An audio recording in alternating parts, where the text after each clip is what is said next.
Residents of Eastleigh area in Nairobi have supported U.S. President Barack Obama's remarks against ethnic profiling in the fight against terror. In an interview with KTN News, Interior PS Monica Juma attributed the improved security in Nairobi to the 2014 Eastleigh swoop dubbed Operation Usalama Watch. Sharon Momanyi has the details. Nairobi, April 2014. Operation Usalama Watch begins in earnest. This after a blast killed 6 people in Eastleigh on March 31st. The police appear to resort to a forceful approach.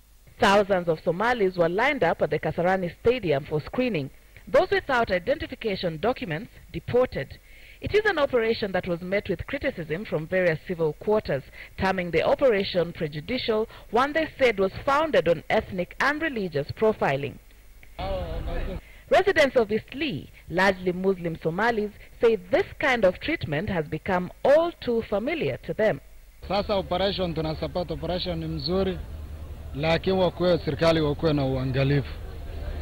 Yule mtu akona dhambi na yule mtu hana dhambi. Sasa tukishika yule hana dhambi na yule akona dhambi akiponyeka, hiyo yani inakuwa ni kama dhuluma. United States and Kenya both have Muslim minorities, but those minorities make enormous contributions to our countries. These are our brothers, they are our sisters, and so in both our countries we have to reject calls that allow us to be divided. Interior Permanent Secretary Dr. Monica Juma says that their anti-terror strategy has been successful. Since we had that operation on Eastleigh, which flushed out many thousands of aliens that had no documentation, we returned some were refugees that were in the town without any permission, in view of the procedures that are required, and are returned back to the camps. Can I confirm that Nairobi has not had an attack? Because that is the fact. Kushika mama mimba, unaambia ni gaidi. Mtoto mdogo wa mchanga, unashika ni usema ni gaidi. Unagonga mlango usiku wa manane, unasema ni gaidi unatafuta. Hiyo si ugaidi. Serikali kama inafanya operation, inafanya kulingana na usalama.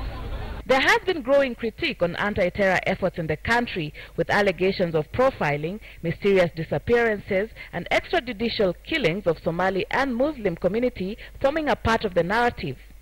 Speaking to KTN News, security expert Javas Bigambo considered that profiling is a result of bad governance. If at all we have to rise to claim good governance, then the profiling, whatever sites we have trained on, whether it's fighting terror or etc., profiling should not have a space for that.